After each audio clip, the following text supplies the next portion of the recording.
So here we are, winding down summer. Am I standing at a good distance from the microphone? Okay.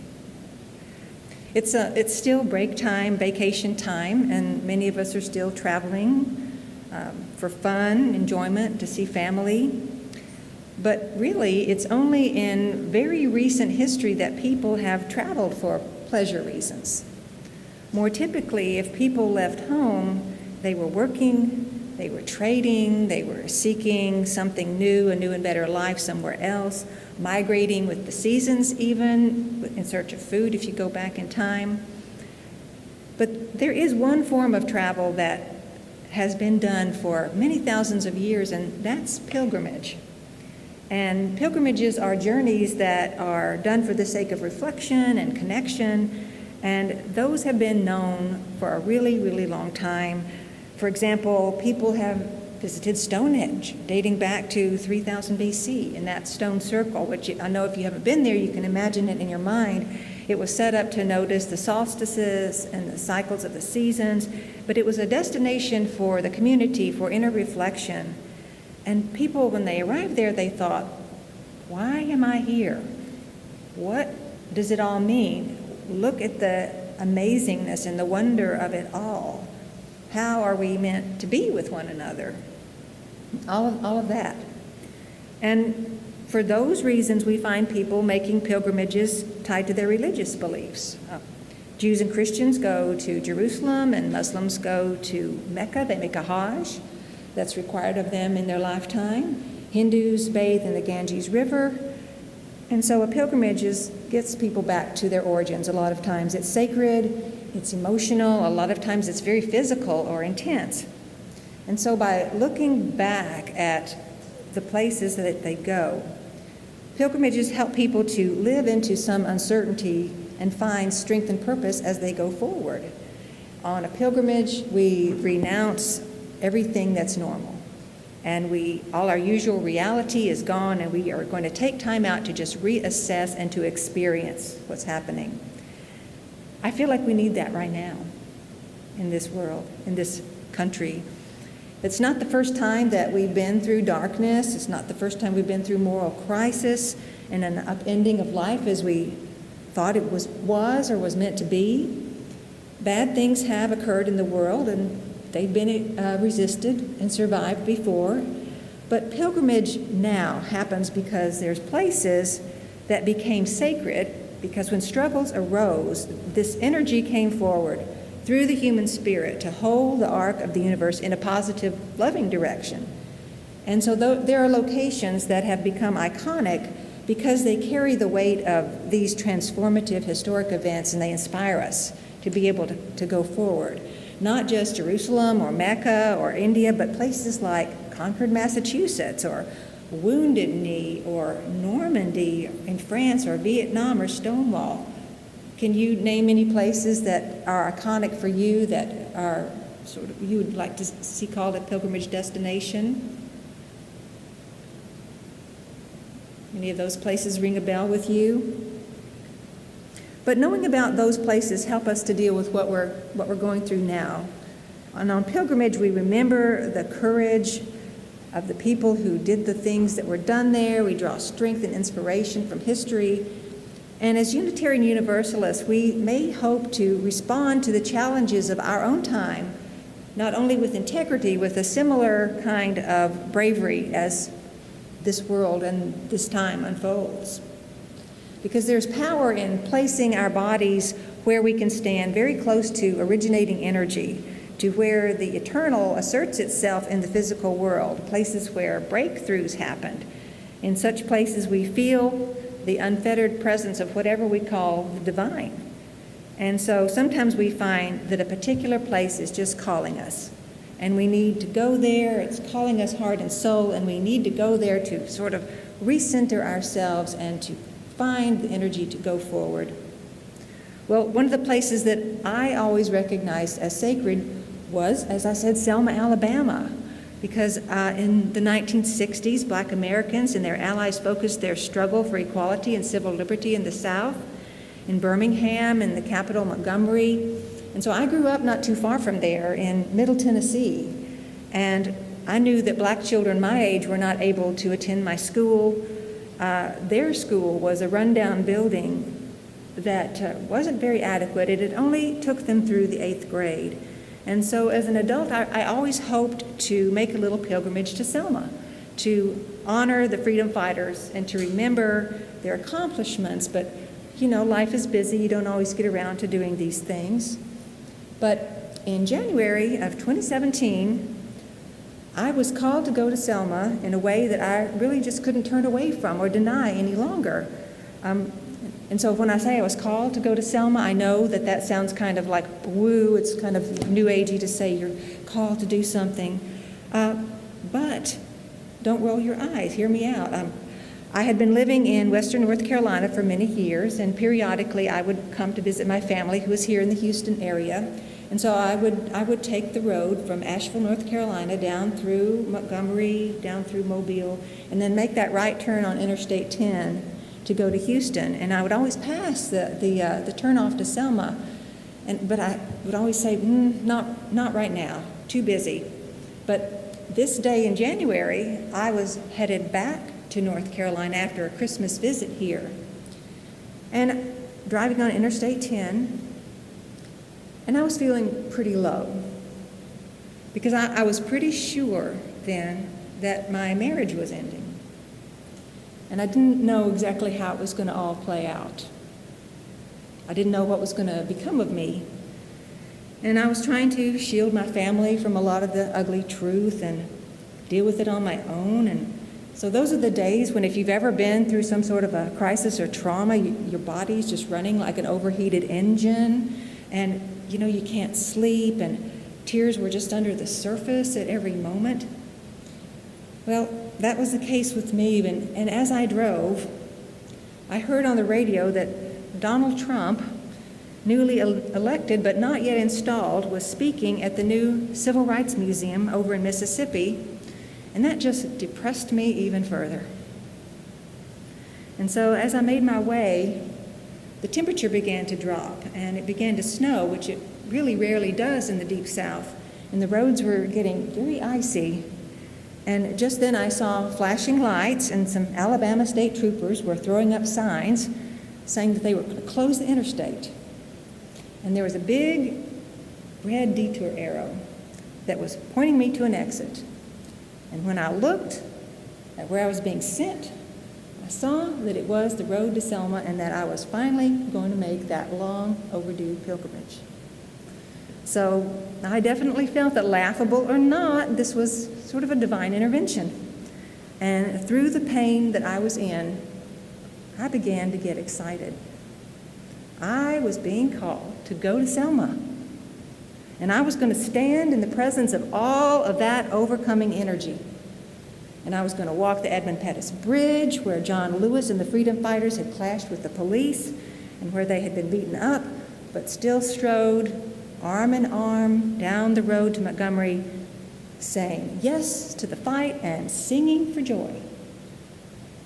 Well, I drove on into town, and it seemed very slow and ordinary, sort of like a heat of the night moment in a movie, right? It was still sort of like 1963. And I parked near the bridge by a Rexall drugstore with an old neon sign. And the air was freezing, and there was a thin blanket of ice over everything. And so I walked down the street and up the incline toward the bridge, just crying a little as I went. And when I got to the top, I stood there looking out over the cold river and down the road toward Montgomery. And I just stood there for a while, just grieving.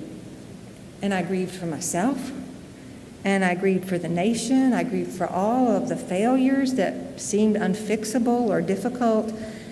But as I thought about the problems of my life, daunting as they seemed, it didn't seem much in comparison to what the people here, the people there in Selma had been through. Look what they did. Look what they did, I thought. Look at what they overcame. And I was very humbled and moved by that example. And so it was a sacred watershed moment for me, and being there helped me to know that I was going to go forward and that things were going to happen that never would have happened otherwise. And so it has proven to be, because here I am with you today. So time and time again, I've been helped by my journeys to sacred places, places which have helped me to find my sacred motion and have helped me to know myself better, to feel stronger and more empowered. And so the simplest definition that I can think of a pilgrimage is that you take your body to a place that has some existential importance. And as the result of the trip, you learn something or you feel something that transforms you. How many of you have had that experience? Yeah. And so we often think of a pilgrimage as a huge undertaking, a monumental, expensive trip, like people talk about going to the Camino de Santiago in Spain. Usually a pilgrimage is moving through a physical space, you're walking, you're traveling, not necessarily to exhaustion, but with an awareness that the spiritual just doesn't exist in some abstract ether. It's in the body, it's where you are. And so what is holy can be felt in the body. And so when you go on pilgrimage, you're in search of that you can feel in your body and then connect it to the rest of your life. And so you take a pilgrimage, you go forth, and then you come home more complete. And we may find ourselves in places that are really utterly strange, but we hope to recover something that's missing in ourselves and bring it back to our everyday normalcy.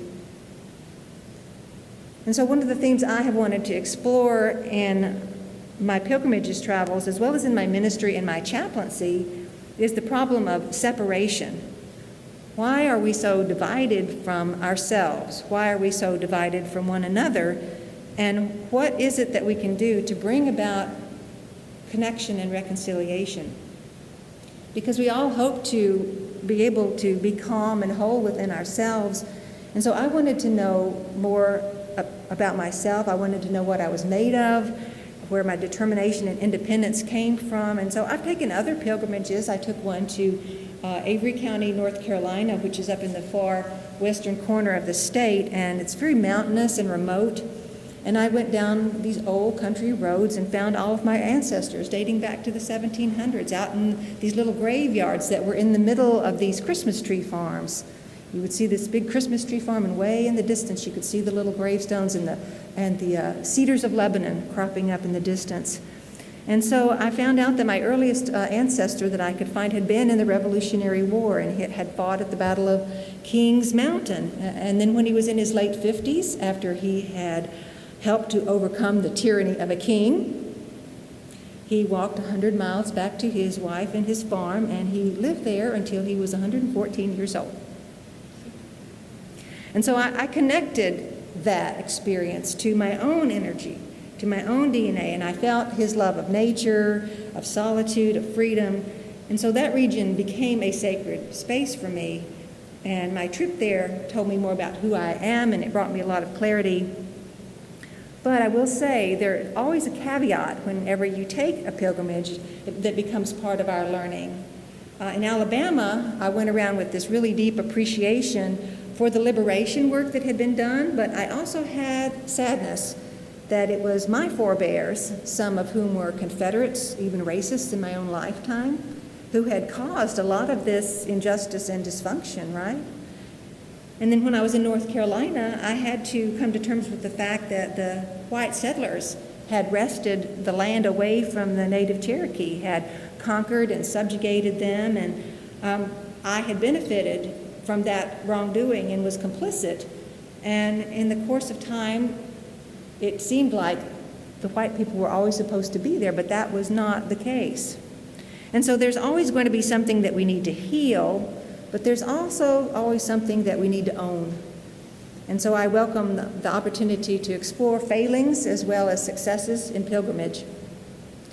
Well, 2 years after I made my own pilgrimage to Selma, I went back intentionally, and I brought an interfaith group of 10 women from the Houston area, and we went on a symbolic journey of reconciliation and solidarity and hope. And so what I had done on my own, it turned out to just be the first step of a longer journey. We were Unitarian, Universalist, we were Christian, we were Jewish, we were Muslim, we were black, we were brown, we were white, and we traveled together and we lived in an Airbnb in Montgomery for 4 days, and we ate together and we cooked together and we sat in circle together and we took turns telling each other about our faith perspectives and our pain and our struggles. And we bonded with one another over the course of just 4 days. We talked about how our cultures and our faiths had helped us and what we needed from one another. And those women are still my friends to this day. We went to Martin Luther King's parsonage. We went to the Legacy Museum. If you don't know it, I highly recommend it. You can go in, and hanging from the ceiling are these huge tombstones. Each tombstone is a county, and each county has the names of people who have been lynched on them. So you walk around and you find your counties where you have lived. I found Harris County, I found Galveston County, Fort Bend County, the places in Tennessee where I lived. And so you grieve those things and you ponder those things. And so it was triggering to some of us because we had black women among us. In Selma, too, we remembered James Reeb and Violet Liuzzo. Anybody recognize those names? Yeah, sometimes we say the children's blessing, the Reeb children's blessing. Unitarian Universalists who were called to go to the struggle there, but called to go so strongly and so bravely that they ended up giving their lives for the cause. And then we all walked up together Edmund Pettus Bridge, arm in arm, holding down the house, holding hands together. And it was good to feel that you're among friends. But my thinking then was just the same as it is right now, that we are separated from each other. And so let's get to know one another, and let's travel together. And so when my women's pilgrimage started, just a few of us were acquainted, and what a difference it is today. So you can go to places that gain inspiration, places where we might not typically go, but where our predecessors have made such an impact. I have a desire to go to Transylvania, where Unitarianism was first accepted as a valid faith by the government, and where there was a Unitarian king who legislated tolerance. What would that feel like? And churches where, when they were challenged, young Unitarian women went out and fought and defended the churches while the men were out fighting the battles. And the elder women stayed inside, praying and placing their very bodies in defense of Unitarian beliefs. So that would be a pilgrimage I would like to take. But I also want to go to places that are not yet sacred, but that really should be. Places that are very near here, borders where there are immigrant families living in fear and deprivation, struggling in the limbo of what's legally allowed or prevented. To school board meetings. You could make a pilgrimage to a school board meeting and speak freely on behalf of transgender children, or about the practice of banning books, manipulating science and sex education. And so my presence and your presence at places like that will make those places sacred and become destinations. We go to sacred places for inspiration, to strengthen our resolve, but as I say, those were once just very, very ordinary places, not really known, but people have made them extraordinary by showing up.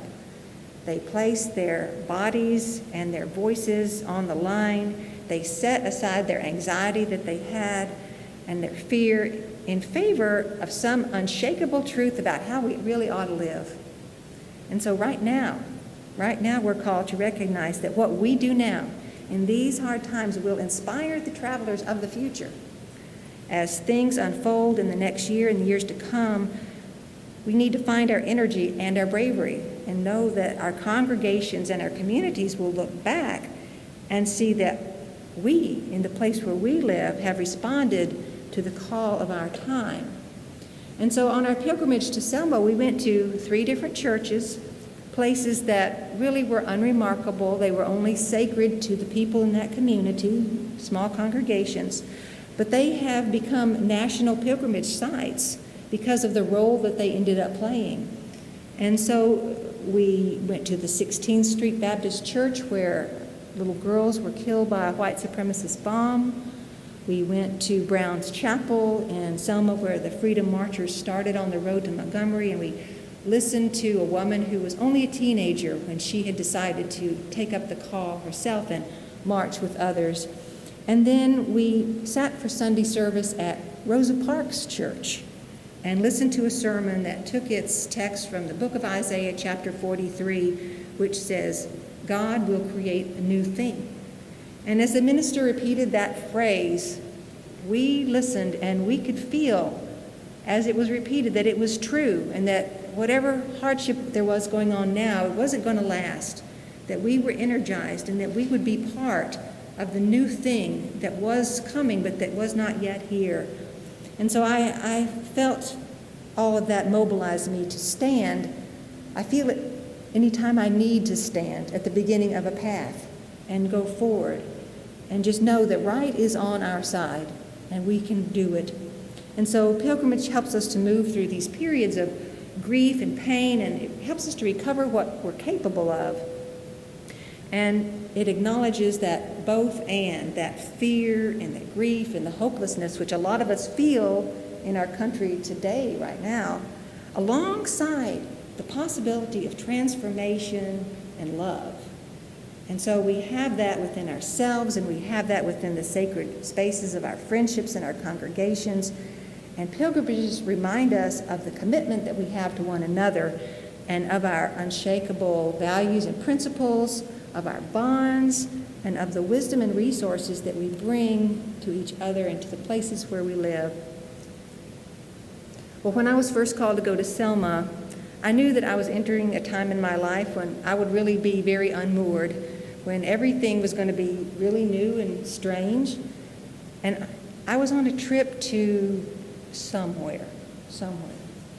It initially looked like I was on a journey to pain and disintegration, but no.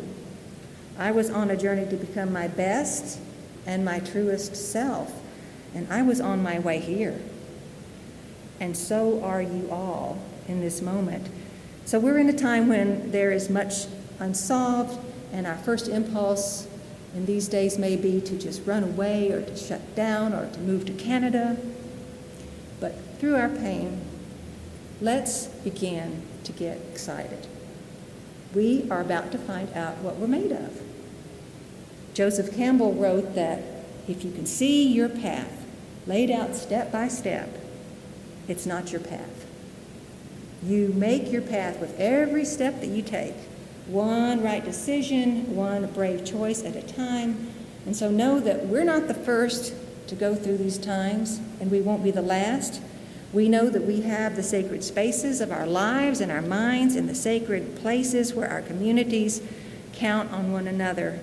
And so what we do now may mark the pilgrimages of the future. Someone may stand where we stand now and say, look what they did. Look what they overcame. And then they'll say, thank you for your bravery and for your example and the way that you embraced the task and rose with joy to be selected for the job. And so let us be called to whatever sacred journey is next. And let us go and be steadfast, knowing that love is on our side and we are not alone. Amen.